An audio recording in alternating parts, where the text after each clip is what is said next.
On today's show, a review of the island's power outage over the weekend. Plus, in lifestyle segment, should coupons be used on a first date? And we have our part 2 interview with Vince Irie from The Voice of Holland. 15 on 15 starts right now. Thanks for joining us. I'm Yan Tulu. Over the weekend, various neighborhoods on the island experienced an electricity outage. Here is a quick review on how things unfolded.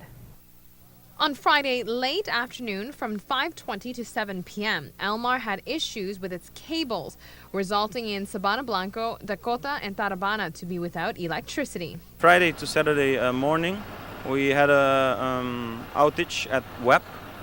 So when we got the call, our technicians went to the different locations needed and waited that when we got the power back, we can soon administer it back to our clients. That happened at 12:30 in the evening, and about 2:20 a.m.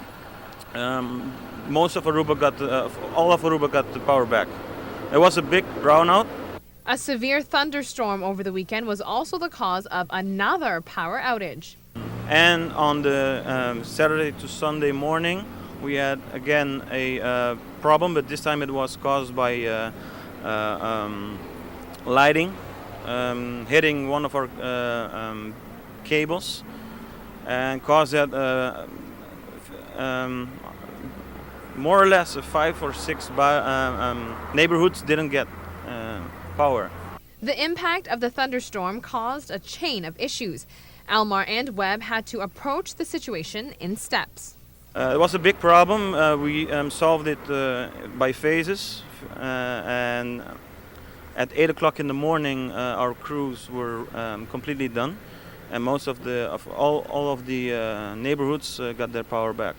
So there was for us, the weekend was a lot of work, late hours. Our technicians were very busy. So you can see that from Friday till Sunday morning, we had some different kind of problems. But as always, our technicians are standby, ready to go out and solve the problem as fast as possible, so that the damage will be less as possible for our clients. Moving forward, in other local news, an action taken by the police department on the island are cleaning up areas where illegal garages are operating. Abandoned, unused vehicles are being taken away to be recycled. After quite a lengthy investigation, it turns out that there are many illegal garages operating on the island. A police team, along with other stakeholders and supporters, managed to get 5 cars to be recycled. We are apparently in District 3. We're San Nicolas. We're busy here in Pastor Hendrikstraat, 116. We're busy with a project. It's called Wacharaka.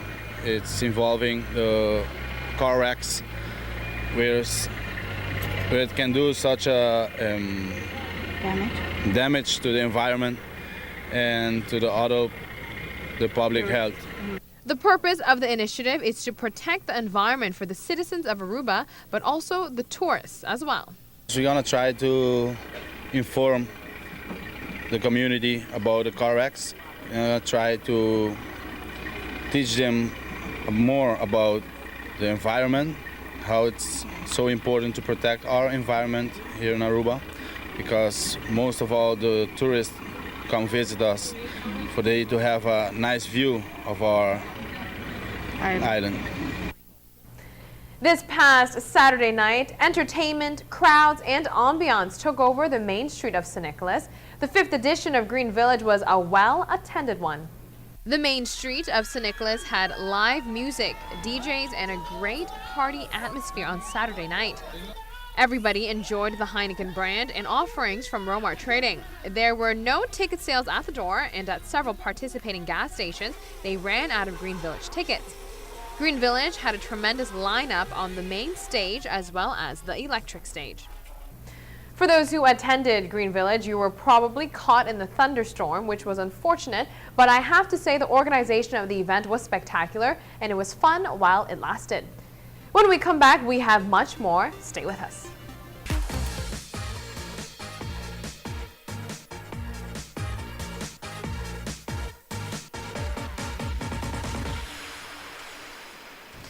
The question is to use or not to use a coupon on a first date, that is.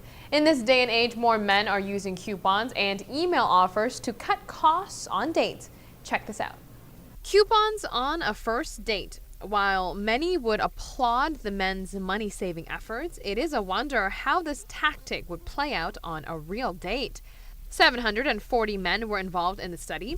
53% of them regularly use coupons, while half of millennial men ages 18 to 32 search for discounts online.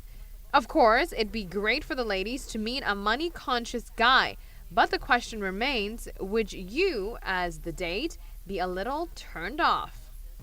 I'd actually suggest for the guy to step away from the table to pay the bill. That way the date won't see anything. Now, moving forward, it is logical that wishing and hoping doesn't protect you from unintended pregnancies.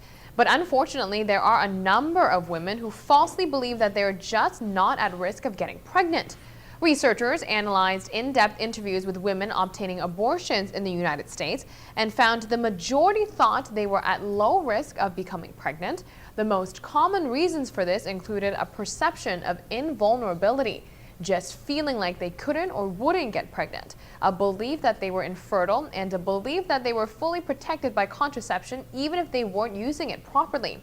Experts say keep this in mind. Anybody who is heterosexually active and not using protection is trying to have a baby. Now, in the world of technology, more things are coming up to make our lives easier, including traveling. Take a look at the 3 best apps when abroad. Hotel Tonight is an app that guarantees the best rates possible and offers 24/7 real-person customer support via phone or email. It is perfect for last-minute accommodations. App number 2 is City Maps to Go offline maps. Say bye-bye to overpriced data roaming fees. City Maps to Go offline maps. Greatness is as straightforward as its name it provides. It is pre-downloaded city maps which don't require any Wi-Fi or roaming data once you're at your destination. It also provides offline GPS services. The app also pins locations of bars, restaurants, and shops. The last app is for the adventurers, the Roller Coaster Guide. It is aimed at a very niche market. The Roller Coaster Guide allows riders to browse through a database of over 5,000 roller coasters with photos to find out the speed and height of their upcoming ride. Hopefully those 3 apps comes in handy for you the next time you take a trip.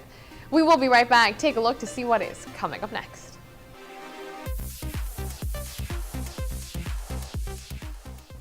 We have part 2 of our one-on-one interview with Vince Irie from The Voice of Holland today. The musician talks about his nerves for his audition on the show, as well how he is preparing for the upcoming live shows. Take a look at this. Vince Irie is part of a big production in Holland, and that is The Voice. His most recent appearance on the show was during the battle rounds when he sang Hips Don't Lie.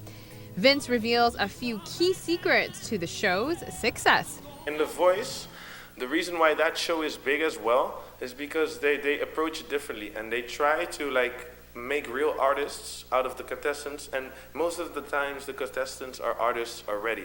So they're really building the image and they really try to get your image and your social media. It's not only, it's more, they do more than just little things, or how do I explain this?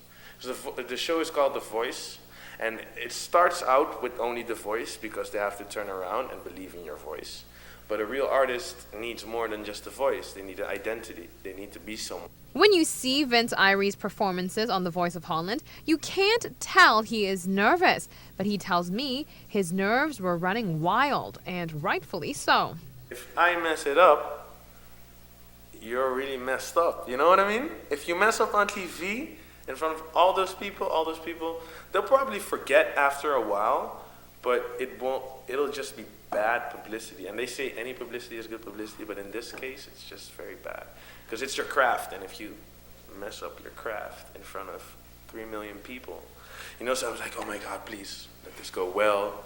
Not that I pray to a God, but please, I really want to. And I was thinking, just think about when you do live performance and you're just in front of a crowd and no cameras and you're just doing your song. I've done this song 100,000 times in front of people, everybody always singing along, they're having a good time. So I was like, man, they're going to turn around for sure. And that's my attitude, and that's how I pulled it off. Like, Vince's theory on the Voice of Holland is, if he doesn't win, it isn't the end of the world.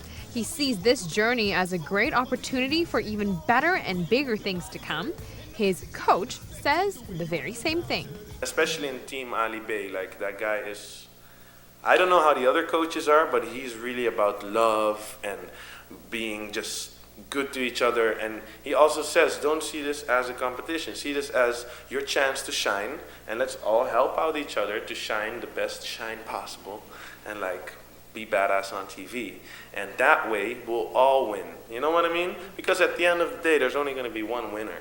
And you just got to get what you can, you know, get and show them what you got. And that's what I'm going to do in the live shows. And it's going to be scary, though. I'm kind of nervous because, I don't know, before that, I always was thinking, like, if I really mess up, maybe they'll just cut it and I have another shot or something. If I really, you know? But now, if I just really mess up, it'll just be really messed up. The live shows for The Voice of Holland begins 2 weeks from now. All the best to the Aruba native. That is our show for today. Thank you for watching. We'll be back here on Wednesday night at 7:15 p.m. right here on Channel 15 ATV with a brand new edition of 15 on 15. So we'll see you then.